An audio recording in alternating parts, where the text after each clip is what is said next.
Меня зовут Ярхамов Ильнур, и с вами проект «Татары мира».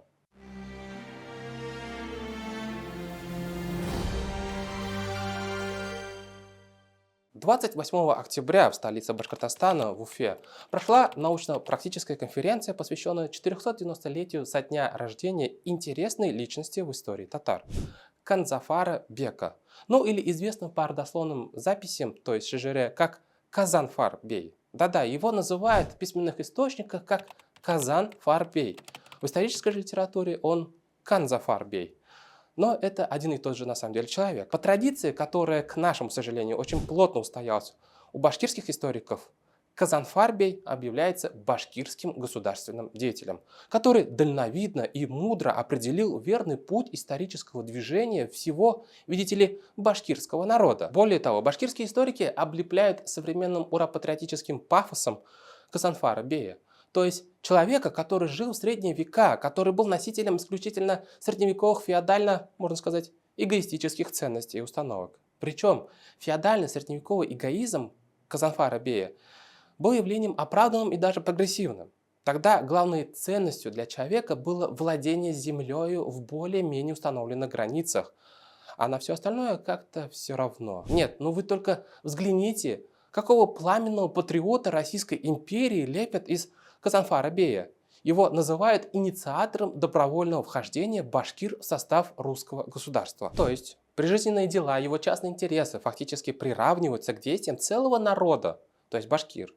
Можно подумать, есть доказательства, есть сведения, есть документы, которые бы нам показывали, как Казанфар Бей разъезжал по собраниям других башкирских племен, сам будучи представителем племени Минг, как об этом любят разглагольствовать башкирские псевдоисторики. Как будто есть документы, что Казанфар Бей на общеплеменном каком-нибудь Юене башкир сформулировал общую, мол, национальную идею для всех башкир. Мол, сейчас наступил час, когда после падения Казанского ханства всем нужно присягнуть на верность Ивану Грозному. Сразу забегая вперед и скажу, ну нет ни документов, ни свидетельств, ни письменных источников, которые бы доказывали, что своими поступками Казанфар Бей выражал какую-то общебашкирскую национальную идею. И вообще, а был ли башкиром Казанфар Бей? На этот вопрос мы обязательно ответим в нашем видеовыпуске.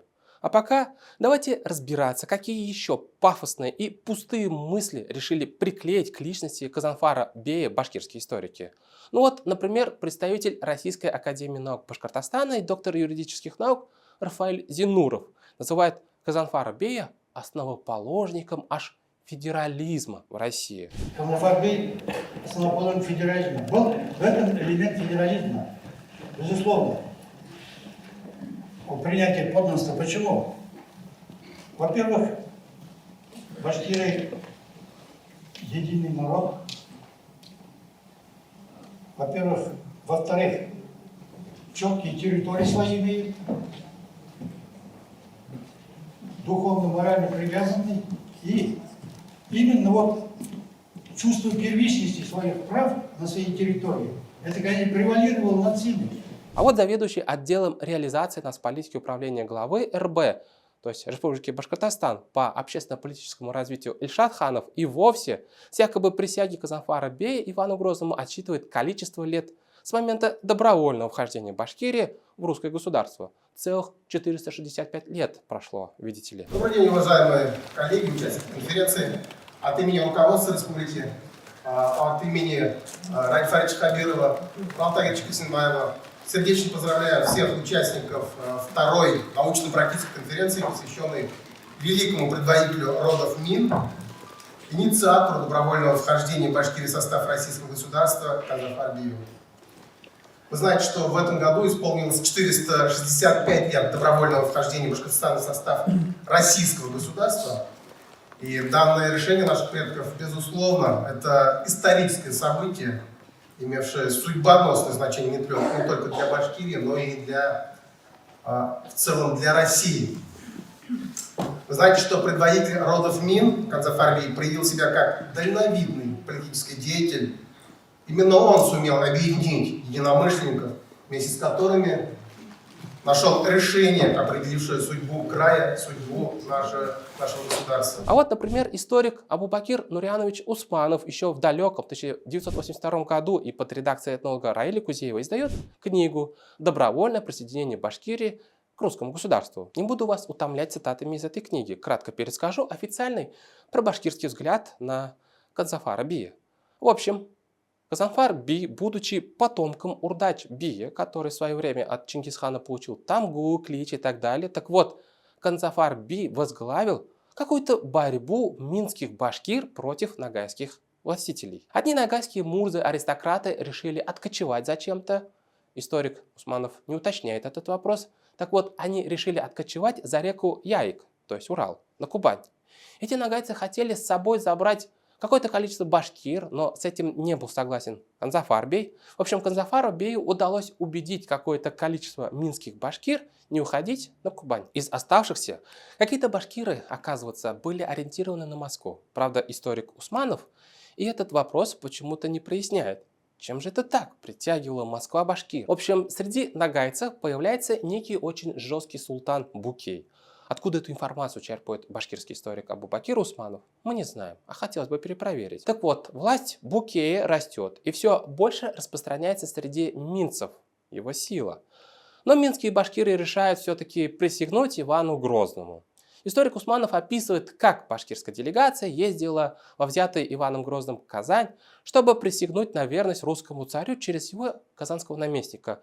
То есть непосредственно в Москву никакой Газанфар Бей не ездил. Про это пишет Усманов, мол, есть какие-то предания башкирских родословных, что делегация башкир посетила Казань в 1554-1555 годах. Поездка посольства минских башкир в Казань состоялась в 1961 году по хиджре, что соответствует 1554-1555 годам. В Шаджире Урдас Бия с 1000 воинами об этом написано. Казань была взята царем Иваном, после чего башкиры подчинились царю. Это было в 1961 году. Послы отправились в Казань за отсутствием удобных путей сообщения на лыжах. Русским правительством башкирские послы были приняты очень милостливо. Неплохой яркий такой образ получается, как предводители башкирских племен зимой на лыжах идут в Казань. Безлошадные что ли были? Чтобы попроситься в состав русского государства. А есть прямые указания, что именно Канзафар Бей на лыжах шел в Казань. Нет таких исторических документов. А как выкручивается историк Абубакир Усманов? Догадками делится. Догадками. Состав посольства минских башкир в Шаджире определенно не указан. По ходу повествования о происходивших в то время событиях можно догадываться. Еще раз, Дуслар, давайте почитаем. Можно догадываться, что в числе 4 знатных лиц, ездивших в Казань, были Канзафар Бей, Чублек, Урман и Туман. В общем, Дуслар Ибташляр, читать всю эту башкирскую историческую фантастику просто сил нет. Слушать фантазии, галлюцинации каких-то башкирских историков и общественников и слушать какие-то научные конференции терпения нет. Так что давайте сами почитаем, что написано, где написано о Канзафар Бее. Кто он такой был, кем были его предки и потомки. И все ли хорошо с историческими сведениями, которые нам рассказывают о нем. Начнем с племени Минг, представителем которого объявляют Канзафара Бея. На самом деле племя или род Минг – это распространенное среди тюркских народов племя. Мингцы известны среди братских татарам узбеков, казахов Мэнгшус, у нагайцев Мын, у хакасцев Мунь-Ари и так далее. Так что, когда вы видите, как башкирские историки занимаются приватизацией племени Минг, то знайте, что они обворовывают практически все тюркские народы. В целом известно, что мингцы приходят на территорию Поволжья вместе с войсками Батыя. Когда Батый выбирает город Болгар в качестве своей временной ставки, то вместе с соседними сообществами булгар, суар, юрматинцев поселяются такие татарские племена, как кунграты, мингцы, хаят-табынцы, уйшины и другие. Очевидно, что племена не только жили по соседству, между ними происходил и культурный, и языковой обмен, и взаимосплетение. Например, известно, что недалеко от города Булгар обнаружено каменное надгробие, датируемое 1309 годом, на котором написано «Мун-Суар Яли» или по-татарски «Мен-Суар Авола», где, по мнению татарского археографа Марселя Ахмедянова, «мен» – это определение татарского этнонима «минг». Суар – это название булгарского племени. Также недалеко от Булгара обнаружено каменное надгробие, датируемое 1329 годом, где написано «Мун-Буляр Яли», что также переводится как «деревня Минцев-Буля». Всем известные среди татарского народа родословной шежере рода Минг отсылают нас к легендарному сподвижнику Чингисхана, известному как Тысячеколчанный Урдач-бей или Мынг-Садаклы Урдач-бей. Записи родословных от Урдач-бея можно найти в рукописях Шигабуддина, Маржани, Хади Атласи, татарских историков. По родословным известно, что у Канзафара бея было 4 сына – Ходжа-бахты, Дистан, Бай-бахты и Кадаш-бей.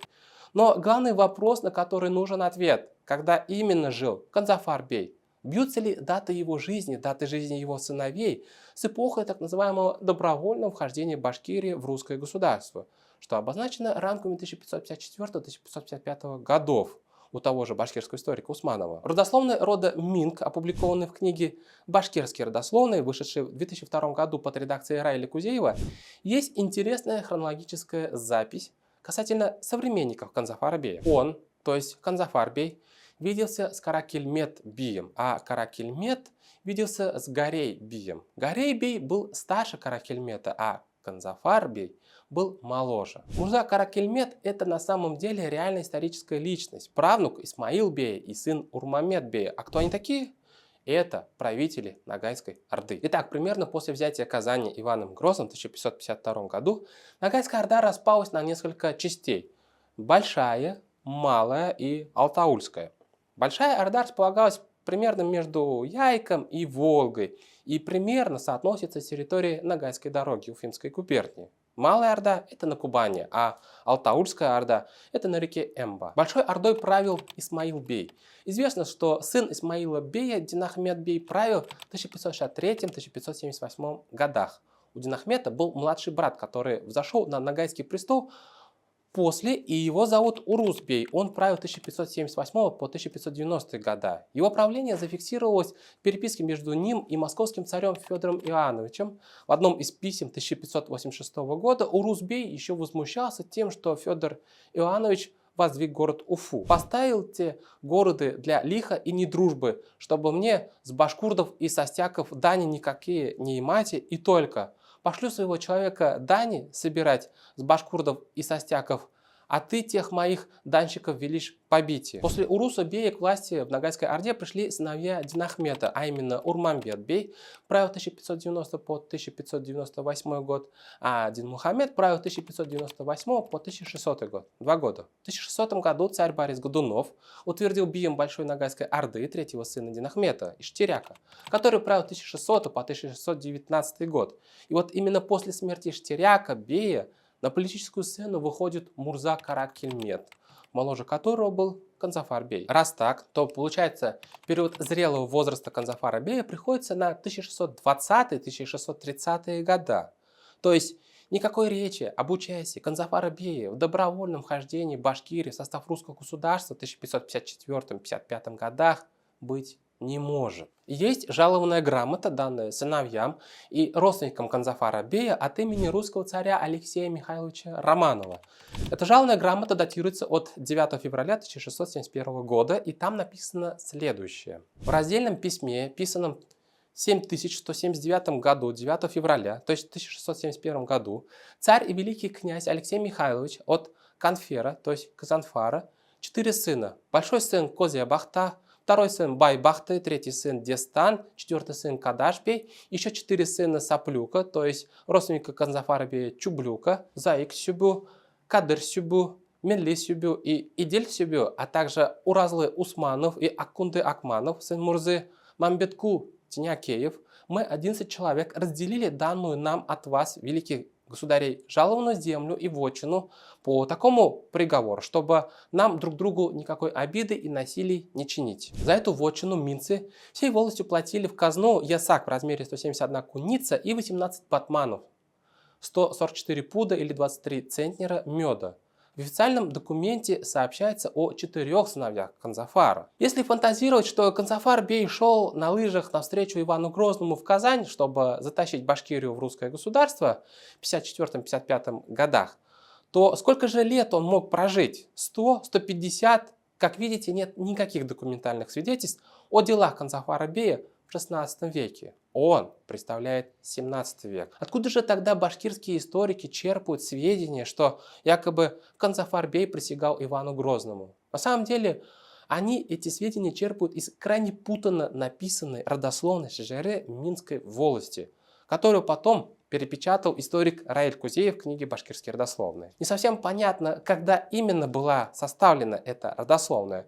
То ли в апреле 1896 года, то ли в 1846 году, о чем пишут, кстати, сами исследователи родословной. Потом, в этой родословной сообщается следующее. После этого, тут имеется в виду уход из территории Акидель-Улуса ногайских аристократов, Канзафари-бей сказал оставшимся: «О, сотоварищи, уйдя отсюда, мы не сможем найти себе пристанище, подобную этой земле, где мы найдем землю другую».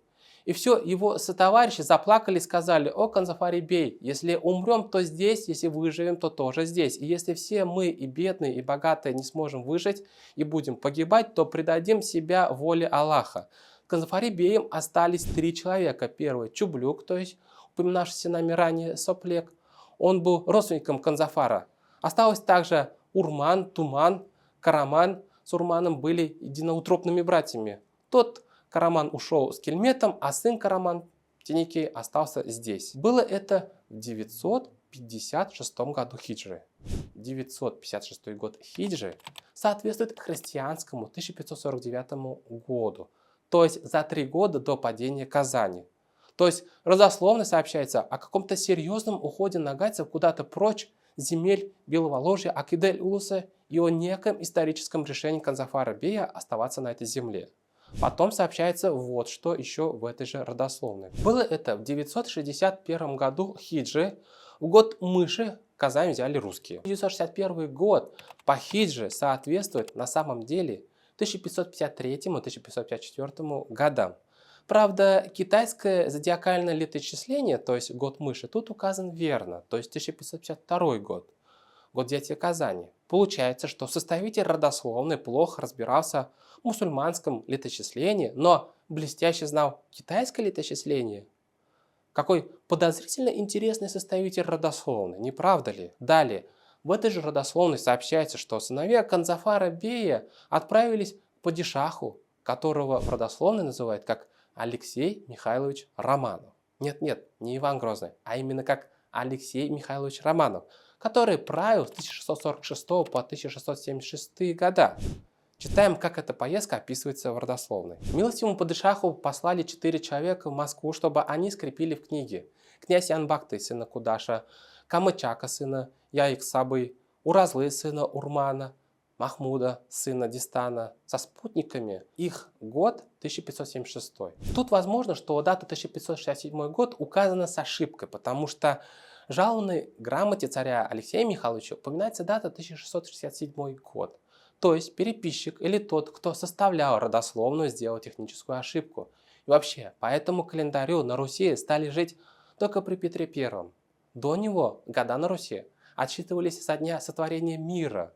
То есть шел какой-то 7000 год при Иване Грозном. Так или иначе, родословная Минской волости пестрит не бьющимися друг с другом датами. Перед нами явная какая-то путаница. И вот этим бессовестно и пользуются башкирские историки, притягивая за уши Канзафара-бея к дате 1554-55 годов, к акту добровольного вхождения Башкирии в русское государство. И все-таки, что же на самом деле произошло такое, что память о Канзафаре-бее осталась у его потомков такая, что она сообщает о необходимости не покидать свои земли, не уходить вслед за ушедшими ногайскими бурзами-аристократами. Дело в том, что в начале 17 века на территории Белого Ложья Акидель-Улуса появилась новая агрессивная сила – калмыки. В 1613 году они нанесли ощутимый удар по Улусу Каракельмет-Мурзы.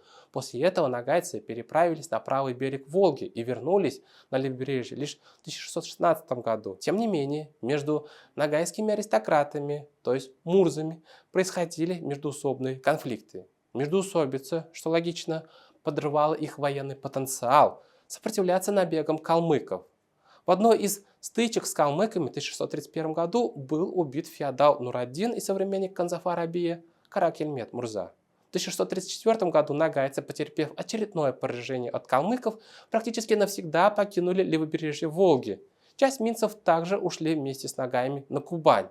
Не зря среди нагайцев сегодня можно обнаружить представителей рода Мин. Другие же минцы, в числе которых был и наш главный герой Канзафар бей, приняли решение остаться на своих родных местах, в землях Беловоложья, и попроситься в подданство русскому государству. Точной даты этого в письменных источниках нет, но это произошло где-то между 1631 и 1640 годами. То есть минцы вошли в состав русского государства примерно через 100 лет после взятия Казани. И вошли они не добровольно, как это сочиняют башкирские историки. Минцы вошли в русское государство вынужденно, тем самым укрываясь от агрессивных калмыков, сопротивляться которым они не смогли из-за своих же внутренних междоусобных разборок. Но что же думали о своем происхождении сами потомки Канзафара бея, так называемые представители минского рода? В селе Сарайлы Болгаварского района Башкортостана сохранились рукописи родословной минцев-канзафарцев.